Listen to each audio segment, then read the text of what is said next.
dominio, esta constitución de un grupo de abogados para perseguir los bienes del Estado, la sentencia o el dispositivo de la sentencia del caso de Brecht, uno de los casos más sonados en justicia, que el jueves se va a conocer cuál es la decisión del primer tribunal colegiado. Vamos a comenzar por lo último, doctor. Buenos días, ¿cómo está? Bueno, pues muy buenos días, muy contento, ¿no? de estar por aquí, ¿no? Abriendo esta semana, ¿no? Que de seguro traerá muchas cosas. Seguro. ¿Qué se espera o qué uno pudiera, a partir de su experiencia, qué es lo que uno espera que ocurra, o qué es lo que espera usted en particular que ocurra con el caso de Brecht? Mira, Dani, es complejo, ¿no? Decir exactamente lo que puede ocurrir en ese caso. Ahora bien, hay algunas señales que se han dado que son verdaderamente determinantes, diríamos, para que en ese proceso se produzca un descargo de los imputados. Y es que ese es un caso que se sustentó en una colaboración que resultó ser un gran fiasco por parte de Odebrecht, y esa colaboración entonces iba a producir, ¿no?, unos elementos probatorios para poder sustentar esas imputaciones de soborno, ¿no? Y en particular me refiero al tema de las delaciones. No estando las delaciones ya en el proceso porque fueron excluidas por esas juezas, entonces lo que ha de producirse necesariamente es un descargo, porque la imputación central de ese proceso es un soborno, a partir del cual ya viene todo lo otro, lavado de activos, el tema, por ejemplo, del incremento patrimonial de algunos imputados que fueron servidores públicos y que por consiguiente se le aplica ese régimen estatutario especial a los servidores públicos en lo que tiene que ver con el incremento injustificado de su patrimonio. Entonces, esa es una señal. También hay otras señales también que uno puede ir viendo, o sea, a fin de cuentas, ¿qué cambió en el expediente de Odebrecht desde su inicio, cuando se conocieron esas medidas de coerción y que la magistrada Miriam Germán Brito produjera ese voto disidente que fue verdaderamente sorprendente en ese momento, pero que hoy día uno lo entiende más cuando uno ve el expediente? Bueno, ¿qué ha cambiado desde ese momento al momento actual? No cambió nada.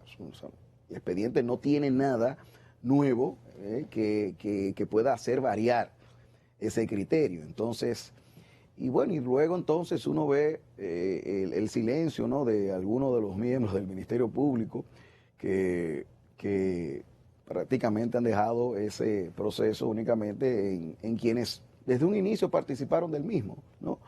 Y eso yo creo que son señales que, insisto, son para mí esenciales a la hora de analizar el futuro de ese proceso. ¿No cree que hay otras señales que también pueden operar y que sería muy lamentable, pero que operan? La presión social, la mirada de la Embajada de los Estados Unidos sobre el comportamiento en el sistema de justicia.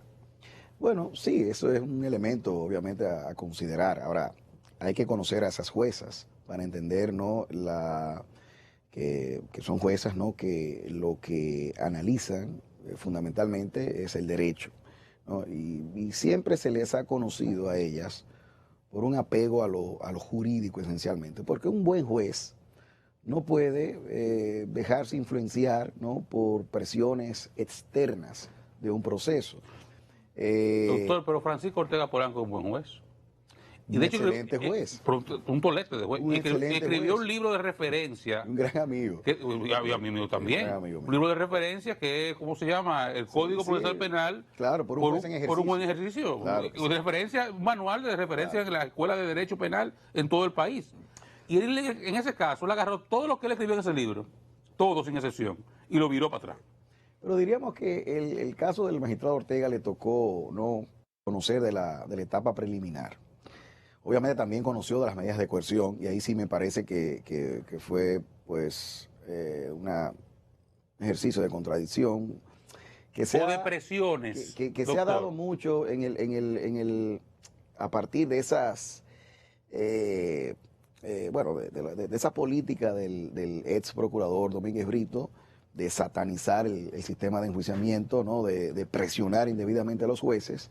hasta provocar eso, ¿no? Que, por ejemplo, la prisión preventiva se convirtiera en una especie de pena anticipada. Entonces, es una barbaridad que sigue ocurriendo ahora. Cuando yo le refiero al magistrado Ortega, a quien aprecio y lo considero un buen juez, No, yo más todavía. yo no lo hago para cargarle el lado a él, es Sí, para claro. contextualizar que un juez como Claro, él, claro, que es un, claro. tremendo juez, también sucumbió a las presiones. Así es. Entonces, Pero- ¿por pero- qué pensar que ahora no van a operar? Pero hay Porque usted mencionaba a Francisco Domínguez Brito, está bien, pero podemos mencionar a Jean Alain, o a Miriam Germán también lo podemos mencionar, no importa. Porque yo siempre he dicho, ahí cambia una gente, es el sistema.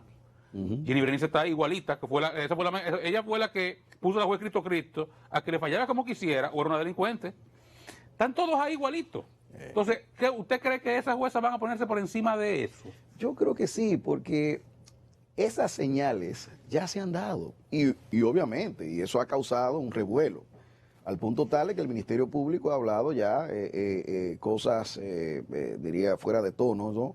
En contra de la jueza, en esos momentos cuando se produjeron las exclusiones de las delaciones, por ejemplo. Que olía impunidad, dijeron en un momento. Exactamente. Y bueno, y ahora recientemente yo vi que mi querido amigo, el magistrado Wilson Camacho, pues daba unos tweets, ¿no? Hablando de que la corrupción era un cáncer, que había hecho metástasis y que peor aún era la impunidad.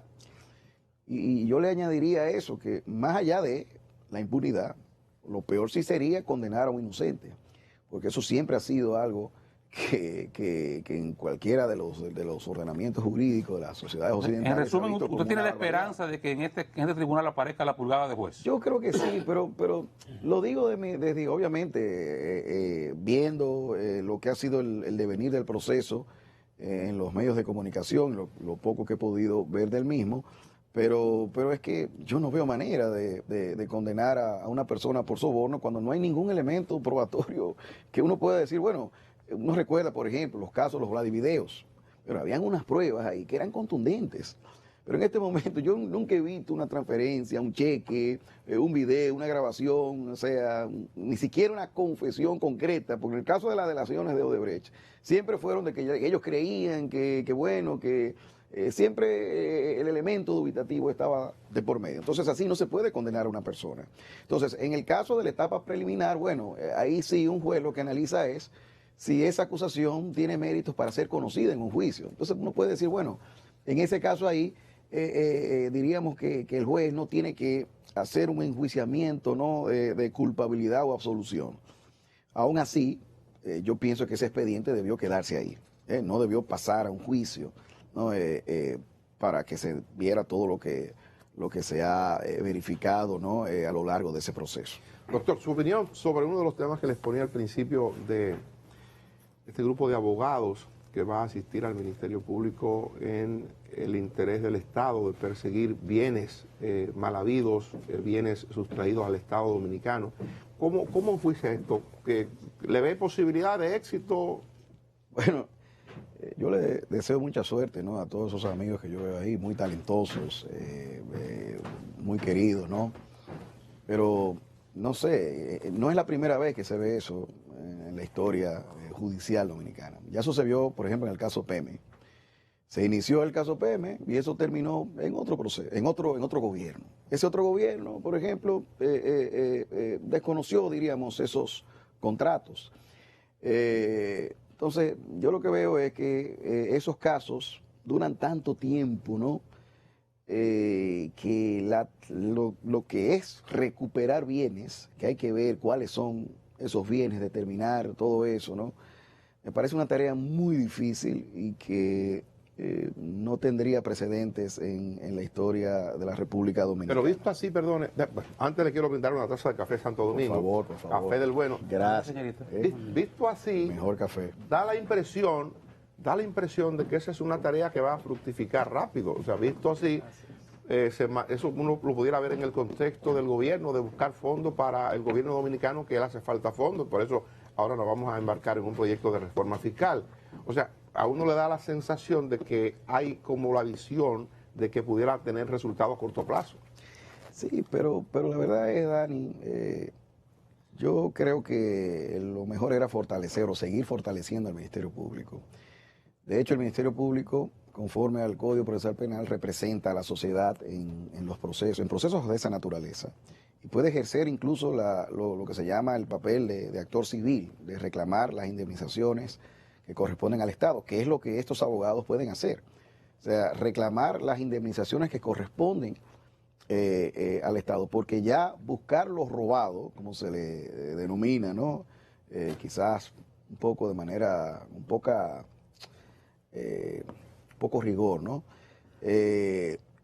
Hablar de lo robado, recuperarlo, es una tarea que corresponde en principio al Ministerio Público.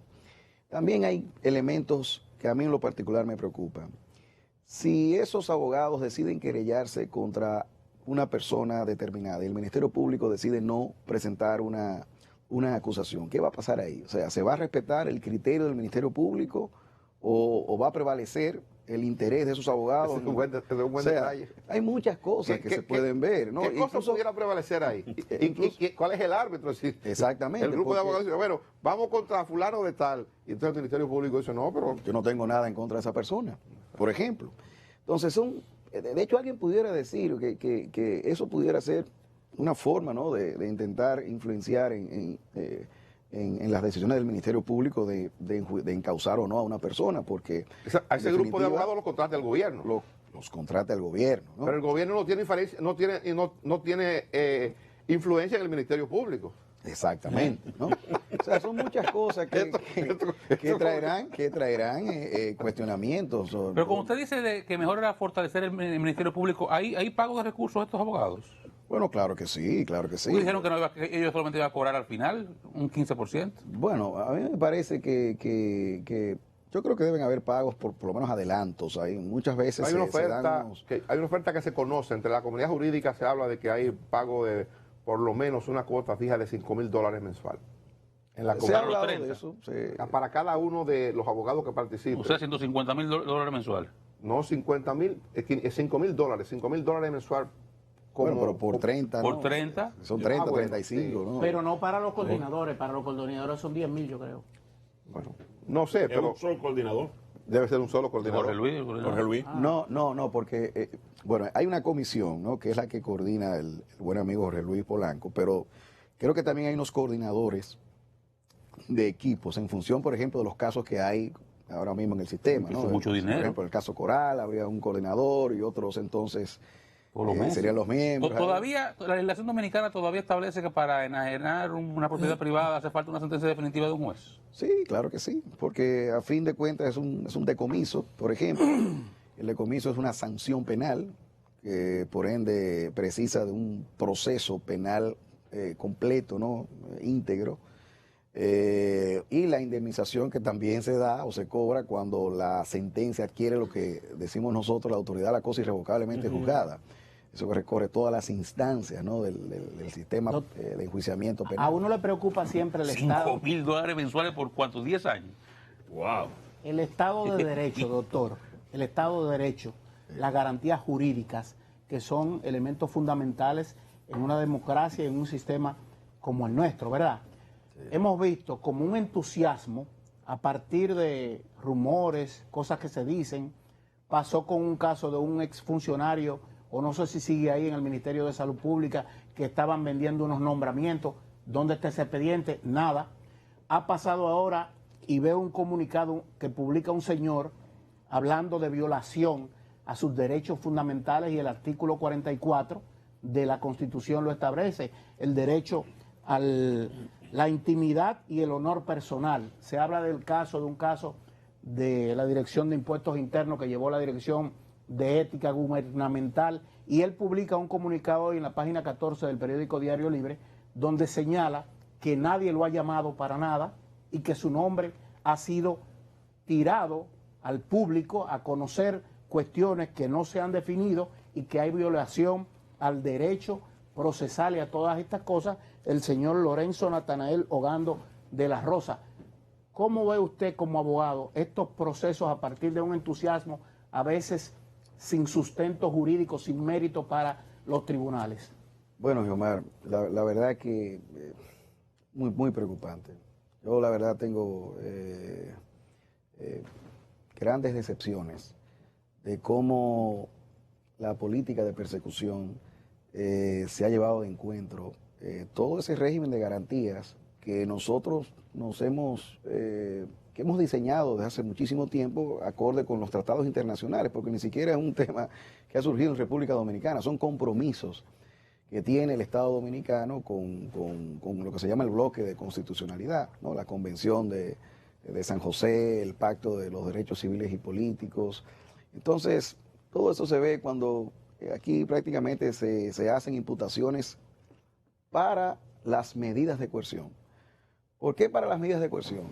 Y ahí entonces se obtiene lo que se llama la prisión preventiva, como una pena anticipada. Porque en una medida de coerción, usted agarra preso a una persona, y entonces llega un abogado, y en 2 días ese abogado tiene que responder lo que en 8 meses tiene trabajando, por ejemplo, el Ministerio Público. Eso es una verdadera locura.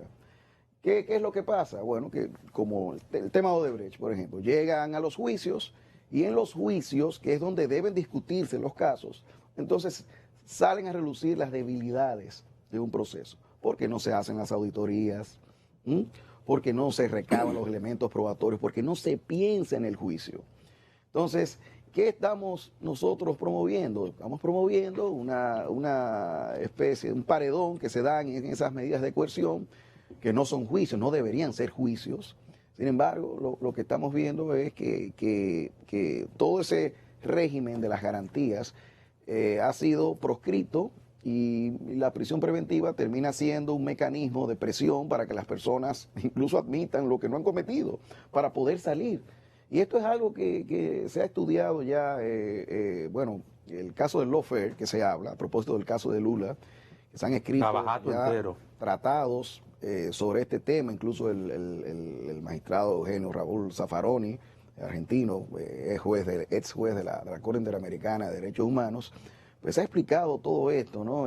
Cómo la prisión preventiva se utiliza como un mecanismo, dice él, de extorsión, incluso de los imputados, ¿no? Todo esto para obtener objetivos políticos determinados. Es algo complejo y cualquiera no quisiera creerlo, y no creerlo que pase a partir de la experiencia dominicana, que no creo que llegue a tanto, pero ciertamente uno ve señales, volviendo con esto de las señales, que no son nada halagüeñas. Y entonces, ¿de qué valen esas garantías? ¿De qué vale que la Constitución se refiere a la libertad como una regla? Gracias por acompañar, mucha suerte. Vamos a seguir hablando sobre ese tema que es importante para el país más adelante. Gracias a ustedes.